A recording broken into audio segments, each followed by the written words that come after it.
Hi, this is Reg Athwal, and welcome to another episode for Book Videos. And this one, it's all about America's #1 motivator, Zig Ziglar. Now, for those of you who don't know this name, maybe you're a next generation in a family business, you've never come across his name. In my time, growing up in the business world, Zig Ziglar was an absolute legend. Unfortunately, he has passed away. This particular book was published in 1982. It's all about top performance, how to develop excellence in yourself and others. And I've picked this book because Zig Ziglar and another gentleman, Tom Peters, had a huge impact on my career when I started, and especially as an entrepreneur. And I wanted to share a couple of things from this book today to see if it would add value. Now, Zig has put what we call performance principles throughout every chapter of this book. I'm going to share a couple of them with you. He says, regardless of your past, tomorrow is a clean slate. I'm going to add to some of these comments from the book. And it is, the sun is going to come up. The sun is also going to come back down. And next day is a fresh day. Sometimes people dwell on their past too much. You cannot change the past, can you? Yes, you can take good memories, use them to give you confidence, give yourself energy. But all those other things that you hate and you don't like about your past, you wish you could change, I always say, press the delete button, move on. And as he says, tomorrow is a clean slate. Every obnoxious act is a cry for help. I love that. That's a positive way of looking at this. Whenever there's an obnoxious act, things aren't going the right way, really we are crying for help. For me, if my tone and tempo gets raised when I'm with my family or my leadership team, normally that is a cry for help. Number 3 says, don't waste time blaming, fix the cause. Ask yourself in a given day, in a given week, especially with a crisis situation in 2020 when this video is recorded, depending on when you're watching it, how many times do we blame others? Again, whether it's family members, our leadership team, look in the mirror, fix the cause. What's the root cause of the problem? Let's get it fixed. Number 4, the choices you make today will determine what you will have, be, and do in tomorrow's of your life. I love that. The choices you make today will determine what you will have, who you will be, and what you will do in the tomorrows of your life. And 5, top performers learn to make proper choices. See, he talks a lot about this in one of the chapters, which is life is all about choices. You always have a choice. Some people think based on their circumstances, they don't have a choice. It doesn't matter what the circumstances are. You always have an option A, an option B, or an option C. You can make a decision to do something. You can make a decision not to do something. You can make a decision to maybe get more information and then get back to either doing something or not doing something, and then you're back to C, which is get more information before you make one of those decisions. Those are 3 things that have always worked for me and all the clients that we've dealt with around the world, running their family businesses. Another area, some more principles, he says a sense of humor is vital to good leadership. Are you someone who groans and moans? Do you smile, or you're always sad and grumpy? He talks a lot about this in the book, which is having that sense of humor. You've got to laugh at things. Why take everything so seriously? I came across someone recently on a YouTube video that helps people just laugh. Yeah, every day, just laugh. So have a sense of humor. Common goals plus a common cause equals great success. Okay, so one of his formulas, common goals plus a common cause equals greater success. I would probably take that to another stage. Why does it have to be common? Big goals and a big purpose would be my interpretation. Big goals and a big purpose, would lead to even greater success. Cooperation must be earned, not demanded. Do you demand things from people, or do they cooperate? If they cooperate, is there mutual cooperation there? It has to be earned. For me, that comes from trust, building trust with people. Face up to your strengths as well as your weaknesses. There's many tools out there. We've got our own called DNA profiling, the Dream Team model, but there's other tests out there. I have a good friend of mine who has an assessments company in America. You can do DISC profiling, Myers-Briggs, Belbin, lots of other things to maybe do some sort of test to understand what your strengths and weaknesses are. But it's so important for me to understand your weaknesses. Sometimes we live in denial. The same problems keep coming up in our life, and that's because we're playing to our weaknesses, or we're not aware that we're weak in this area. Maybe somebody else should be doing this. And when he talks about peak performance, you can't be a master at everything. So definitely, as he says, face up to your strengths as well as your weaknesses. You have some of every equality necessary for success. And lastly, all resources are not obvious. Great management find and develop available talent. I was just doing a webinar the other day with a client where we're discussing this, which is, are we utilizing everybody's talent within the organization? In some cases, we don't even know what the talent is for some people in our team. So reassess people, reevaluate their talent, maybe experiment and give them a chance to try out something else within your organization, because they may surprise you. In fact, my eldest son just joined our family business recently, who's in the UK, and our main group company is in the UAE, in Dubai. And recently he was putting some sort of flyer together where we've got different banners and flyers and things that we send out to clients. And he put together this beautiful one page using some graphics. I don't know what package to use, but it was beautiful. And I thought, wow, I've just discovered that my eldest son has creative skills that maybe other people in the team don't have. And I'm going to leverage that because he's obviously enjoyed it, spent 2 days putting it together, and now he's going to use it for a marketing campaign for our brand called Family Business Academy. So experiment. Maybe if you're a family business, you're working with the next generation, give them a chance to experiment and try some new things. Some more principles here. Further on in the book, loyalty begins with loyalty to self. I love that. Loyalty to self. Are you loyal to yourself? Are you loyal to yourself, or do you lie to yourself? Do you misbehave with yourself? Okay, maybe you don't tell the truth. Maybe you're not authentic with yourself. Loyalty begins with loyalty to self. 2, you cannot consistently perform in a manner which is inconsistent with the way you see yourself. This is a deep area he talks about in the book. You cannot consistently perform in a manner which is inconsistent with the way that you see yourself. So your self-image has to be consistent with the way that you want to perform, or in the manner that you want to perform. Make every effort to be perceived as most capable, not most visible. Some people talk a good game, they've got lots of visibility, but they can't back it up. What he's saying is make sure you focus on the capability first, that you can deliver, keep your promises, but then go and be visible and build your brand. The greatest enemy of excellence is good. Okay, it's not just about being good. Okay, how many times do you hear that on a WhatsApp message, or when you're messaging someone, emails, and say, how are you? Oh yeah, good. He's talking about, the greatest enemy is just being good. It's about being excellent. It's about really raising the bar, raising your standards. If you don't have something nice to say, don't say anything at all. How many times do you hear conversations, you're with someone, and most of the time they're bitching and moaning about somebody else? So if you haven't got something nice to say, why say it? You're only affecting your own mind as a reflection of how you're expressing yourself to others. Is only going to come back and hit you and slap you in the face. Support your organization, or go to work for an organization that you can support. So, really good principles in the book. Later on, one of my favorite things, if you can see this, okay, well, where are we, is this, WIIFM. And, Zig is the one who's one of the first people in 1982. Zig Ziglar had this in his book. So many people refer to this WIIFM. I have done it for years in my educational sessions, which is what's in it for me. What's in it for me?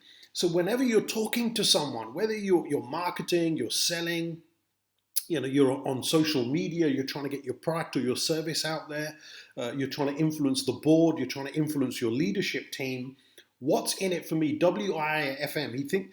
He talks about this like a radio station, okay, with these speakers, which is whoever you talk to, are you talking in a certain way with certain words, certain language, where pretend on their forehead they've got WIIFM. What's in it for me? If you're not adding value to somebody else, if there isn't a benefit or a result that can be given to that person, then it's all about you. You're just being selfish. One of the most powerful quotes from Zig Ziglar in this book and other books that he's published is, if you help enough people get what they want, you will get what you want.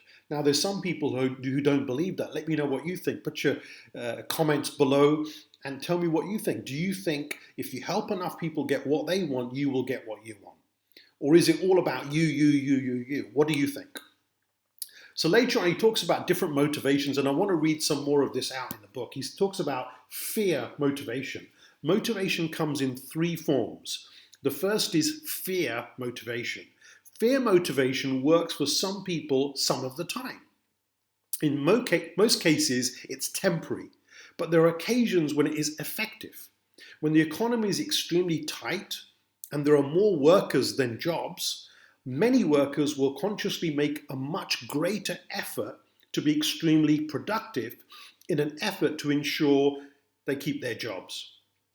They'll arrive earlier, stay later, and do more while they are there. However, if this is their only motive, the chances are excellent that over a period of time they will grow weary of well-doing and revert back to their old habits, and if the economy is still bad, will ultimately end up losing their jobs. Temporarily, however, it will work and effect an increase in productivity for them, but it's temporary. Okay, so this fear motivation, if you've got anyone, and right now with the crisis this year, there's a lot of people that have fear. They may have some extra motivation to keep their jobs, but he says this is temporary. This is not really going to work long term. Later on, he talks about incentive motivation. The second kind of motivation is incentive motivation. All of us in our business careers have seen the familiar picture of the donkey pulling the cart with a carrot dangling in front of him. The donkey's motivation is obviously to pull, to reach and take a bite of the carrot. For this incentive to work, the load has got to be light enough for him to pull. The donkey's got to be hungry enough so that he wants to take a bite of the carrot. And the carrot has got to be desirable enough, okay, so that he wants to take an actual bite. However, if he does not eventually have his bite of the carrot, he's going to recognize that it's a con game, and he's still pulling. And he goes on and talks about this and expands this little story out. But isn't that great? He's absolutely right. There's got to be some sort of win-win here. I have my own version of this with clients, which is, what's your approach? Is it a stick approach? Is it a carrot approach? Or is it a balance of carrot-stick or stick-carrot? So what that means is there's got to be the right balance. If all you're doing is not giving any incentives and it's all about dictating and wanting results from your organization, stick approach, that's going to backfire eventually. If you're just giving carrots and loads of incentives, that also may not be a good thing. People are now suddenly got used to having all these incentives and gifts and prizes or whatever it is you do. And then the other side is, man, do you give the incentive first and then give the bit of stick every now and then? Or do you give the stick first and then leave them on a high with a bit of carrot? So there's many ways that you could play around with this, but I love it that Zig Ziglar, having reread the book again for you today, is talking about this story with the donkey pulling the cart and obviously wanting to bite the carrot. And then he says, the third area, this brings us to a third kind of motivation, which is growth motivation. The primary purpose of growth motivation is to change the thinking, the capacity, and the motivation of the worker. We must make him want to pull the cart and do his job. We must give him reasons for doing what we want him to do and which he wants to do. In other words, we must work with the employees to the degree that we can help them get the things they want in life. That's a major purpose of what he calls top performance, to give specific methods, procedures, and techniques for helping each individual grow and inspiring them so they will want to do a better job. It carries on. It's not fair for me to go through the entire book. I would say, you've got to go to Amazon, go to a bookshop, find out more Zig Ziglar. Okay, top performance is what you've got to check out.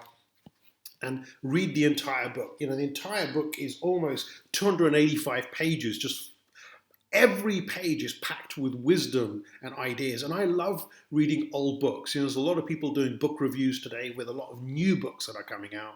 But I love reading some of the classics. You know, people have really transformed a lot of entrepreneurs, business people over the last 30, 40 years.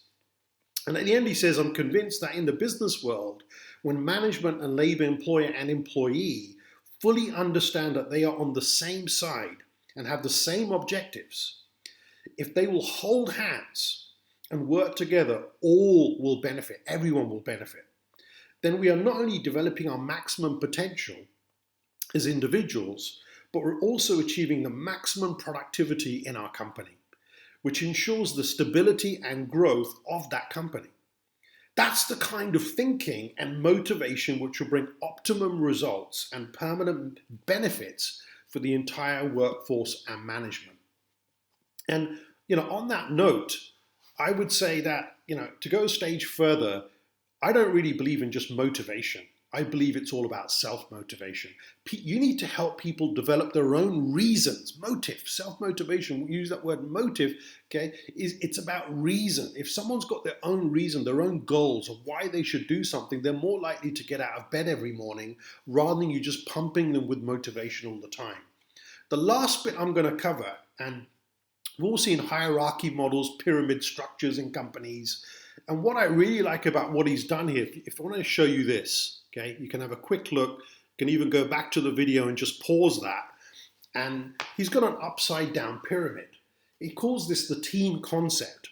A great deal of emphasis is always given to the team concept in superior management books. At the Zig Ziglar Corporation, we believe in and stress this concept. As a matter of fact, each leadership unit functions as a team and is given a team name. Our organizational chart looks like this, which I just showed you earlier, and he's got the customer at the top. Everyone checks if ultimately, you know, it says everyone's check is ultimately signed by the customer, okay?